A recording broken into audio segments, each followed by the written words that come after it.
update for you, just to let you know that Day of the Mad Dogs is live. Hope you enjoy. It's been a lot of fun making it for you.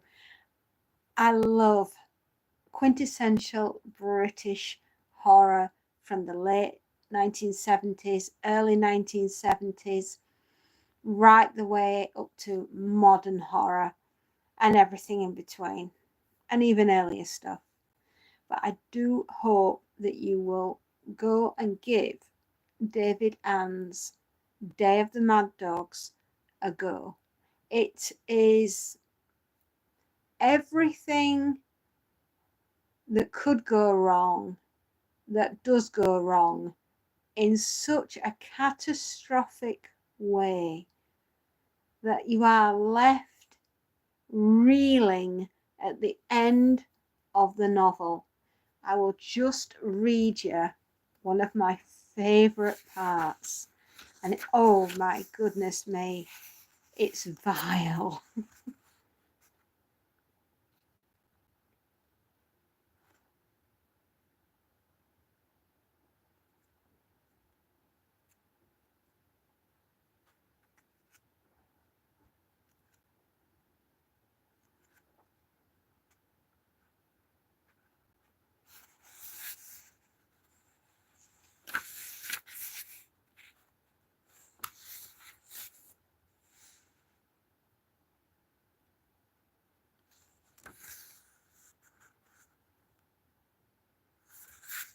Oh, here we go.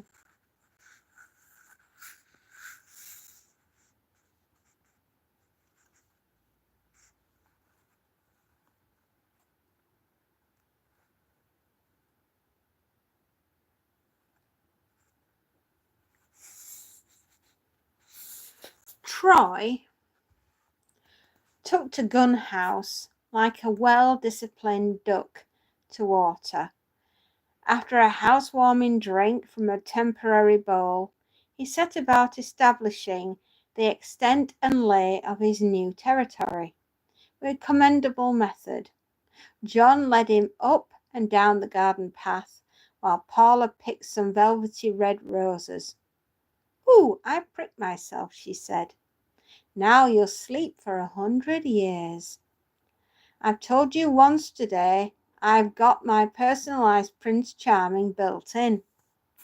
I think I'll just stroll round and see old Ted. I've owed him for those eggs for days." It was silly that he hadn't gone before. There was no reason not to. "You mean you're simply dying to show off old Troy to him? Honestly, John, you're positively transparent. Be off then, quickly, both of you." With mock severity, they were dismissed from the royal presence. John whistled Troy along. Okay, he was transparent, but old Ted had always had a soft spot for George, and it would gladden him to see his son. He took the bridle path to Mullen Field. Troy sauntered along happily, with so many new bushes and trees and unfamiliar smells to be investigated. Progress was leisurely, but there was no need in the world for haste. People so often forget that. Troy was indicating the greatest interest in a patch of dying briars.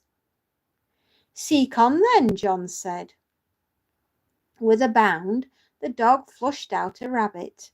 It tore off down the hedgerow in a frenzied search for the haven of its burrow. "Where, rabbit?" John shouted. "Leave it, Troy." To his surprise, delight, the dog made no effort to pursue. John realised he really got a topper here. How typical of Rupert to reserve only the second best for his own use. He gave Troy a good patting and showed his pleasure at such disciplined obedience. Perhaps he was premature. About 25 yards from the barn, Troy capriciously stopped dead. He sniffed once or twice at the air. He sat down on his haunches. He began to whine. "Come on, Troy, come on. What's the matter with you?" Troy would have none of it. The more John commanded him forwards, the more steadfast he remained. Hello, Lily.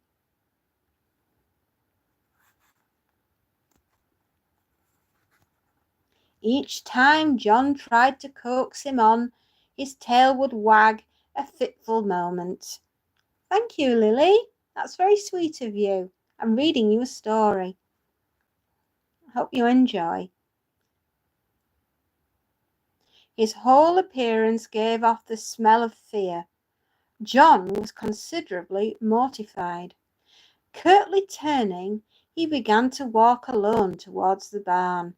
With every step he took, Troy whining became louder and more insistent.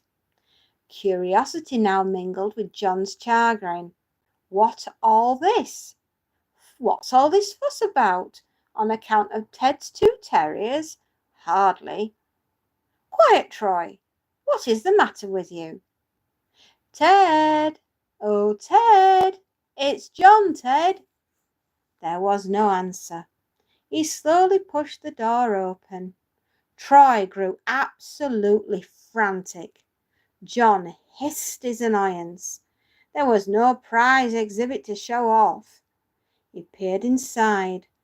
A parallelogram of dusty sunlight lay aslant the mud floor. Nothing. A rat squeaked and scuttled from the shadow through to the light and back into the gloom again. Somewhere outside, chickens cackled on the edge of sound. John took a step across the threshold. He waited as his eyes became accustomed to the further darkness. Then he made out Ted.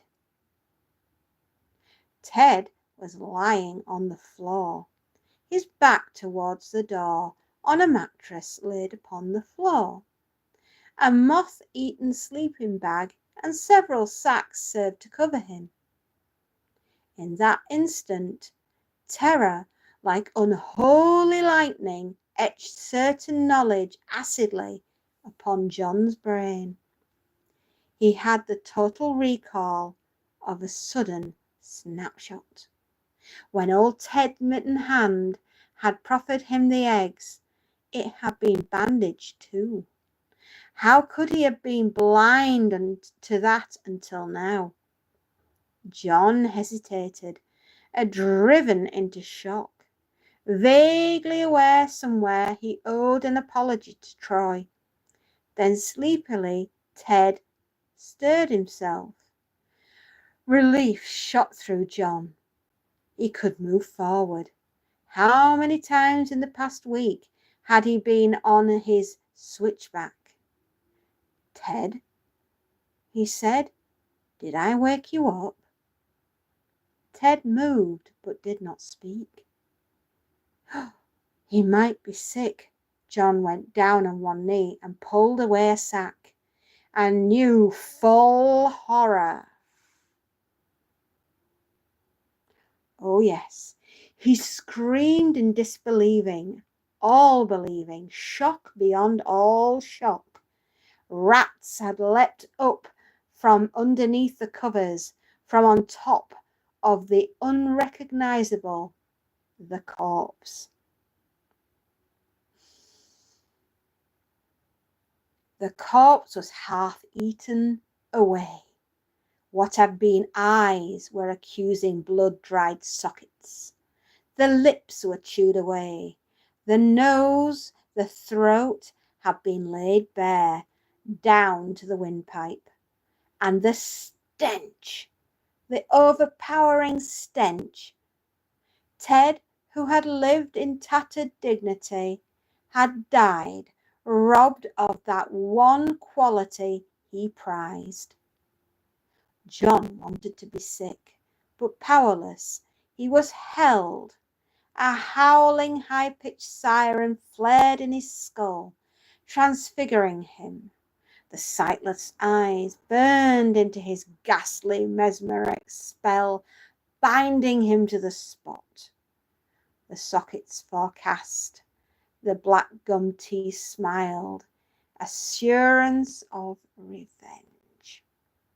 He knew his face, reduced to obscene carrion, was promising to poison his every night, his days, until the end of time. Hello, VXMQQ. I hope you enjoyed that little sliver of horror. Do give Day of the Mad Dogs a go. It's a fantastic novel. Not long, I had it read in a week. I highly recommend. Also, check out the long form video I've just done regarding Day of the Mad Dogs. Honestly, it's an absolute joy. It's horror in its finest. Goodbye.